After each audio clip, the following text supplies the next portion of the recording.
Hello everyone! Welcome for another video lesson in English for academic and professional purposes. Before we start with the video lesson, papasukin natin ang ating intro.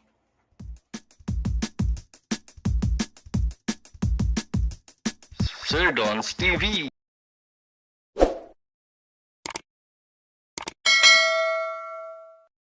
For this video lesson, we will expound on the structure of an academic text.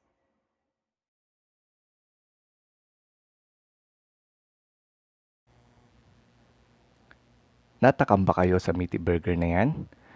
Ano kaya ang kinalaman nito sa ating lesson this week? Malalaman natin yan, kaya let's proceed. In this video lesson, you are expected to use knowledge of text structure to glean the information you need.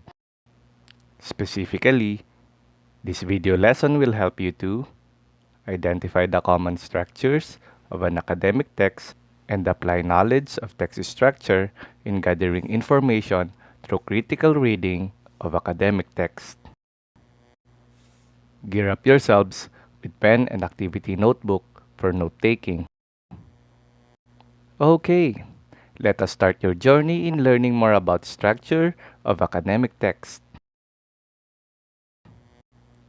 I would like you to try answering the pretest, for this will measure your prior knowledge and the concepts to be mastered throughout the lesson. Answer also looking back section, for this will measure what learnings and skills that you understand from the previous lesson. A text or composition can be classified into academic and non-academic. For the purpose of this video lesson, we will focus only on academic text. Academic text can be articles, conference papers, reviews, and theses or dissertations. How are academic texts typically formed? In general, academic texts are organized with the following characteristics: has clearly structured introduction, body, and conclusion. Is formal. Includes information from credible sources which are properly cited, and includes a list of references. That is according to Barrot and Sipacio in 2016. Academic texts usually follow an established structure, refers to the internal organization of a text. It is called text structure.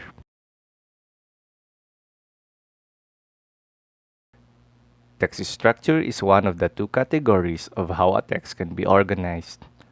The other category is text features. Take time to examine this table.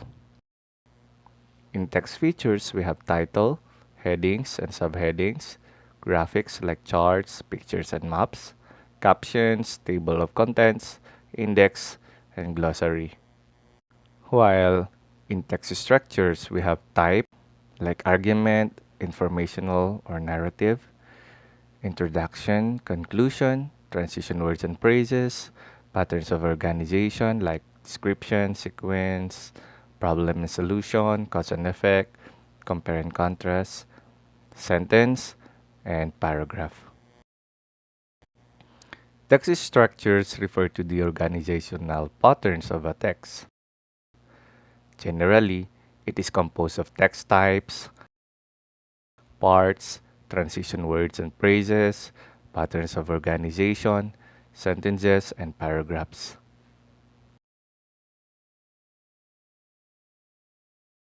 The common parts of a text pertain to IBC, or the introduction, body, and conclusion structure.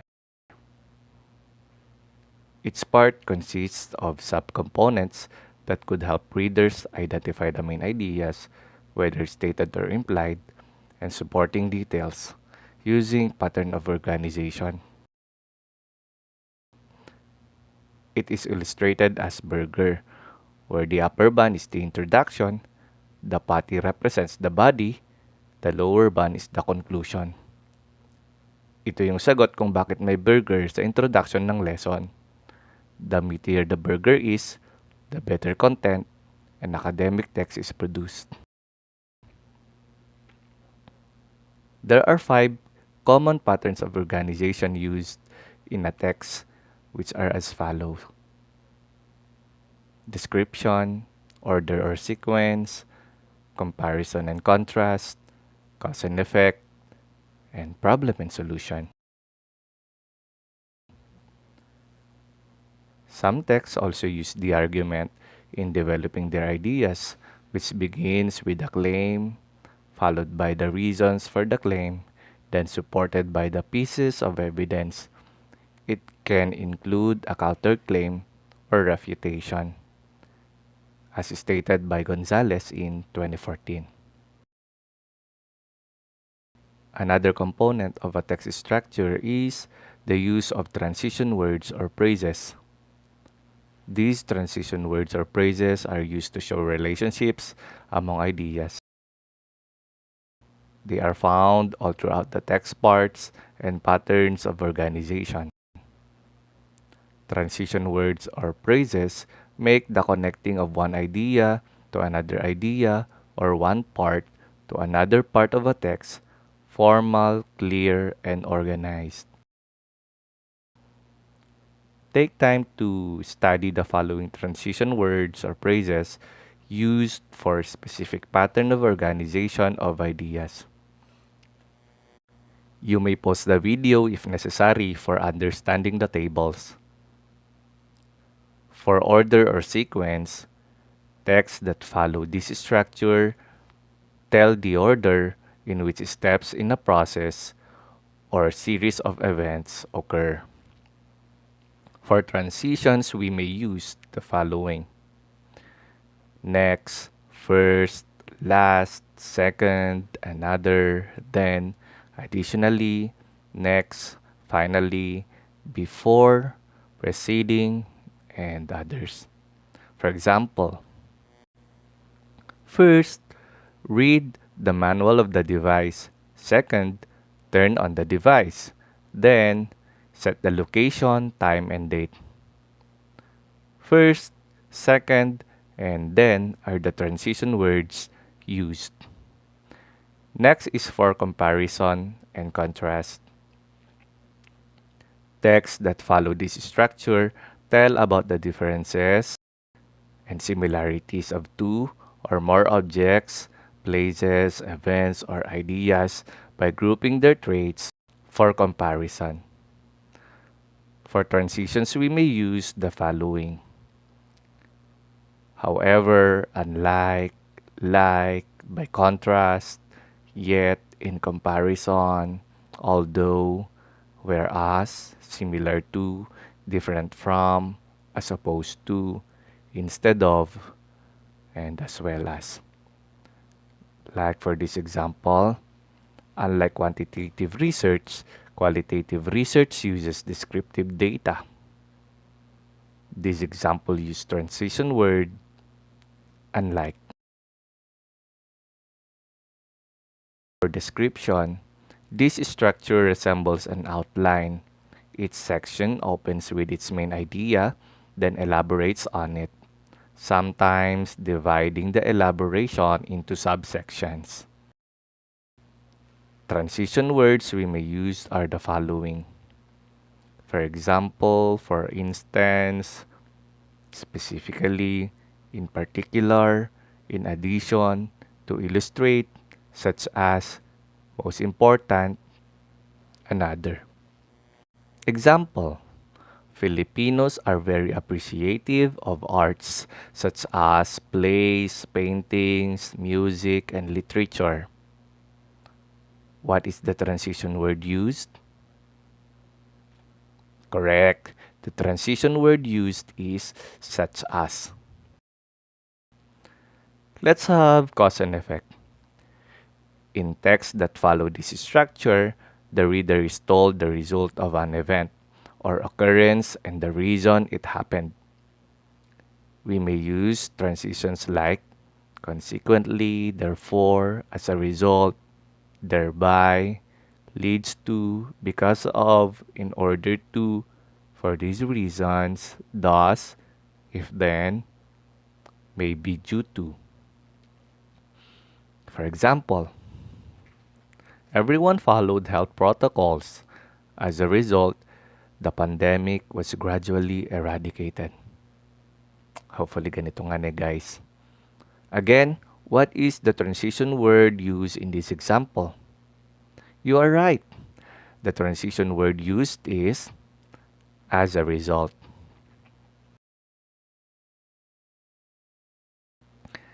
Finally, problem and solution. This presents a problem and several possible solutions. The author may also describe the pros and cons of each solution. For transitions, we may use the problem is, the difficulty is, it is possible to, if then, one challenge is, therefore. For example, the problem that we are facing is the lack of discipline of the society. Totoo ba to guys?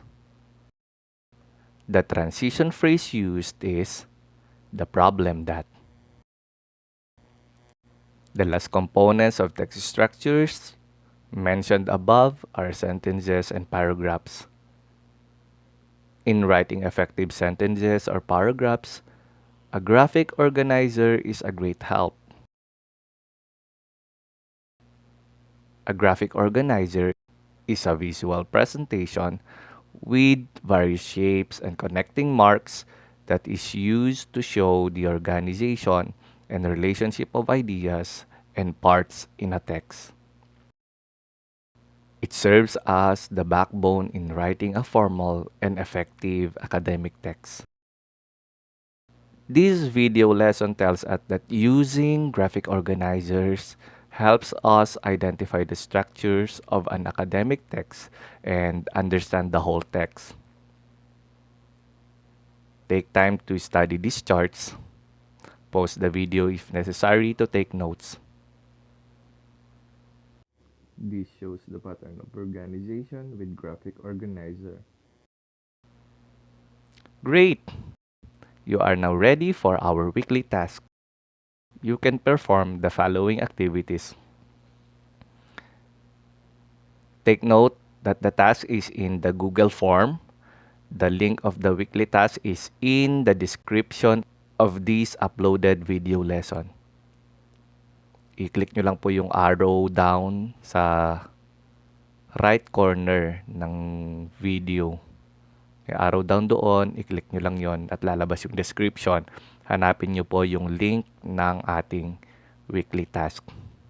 For directions, read the passages in the attached image, identify the text structure, write information from the passage into the appropriate graphic organizer, write down your answers on paper, take a photo of your answers, save the photo in your Google Drive, then upload the saved photos in the given link.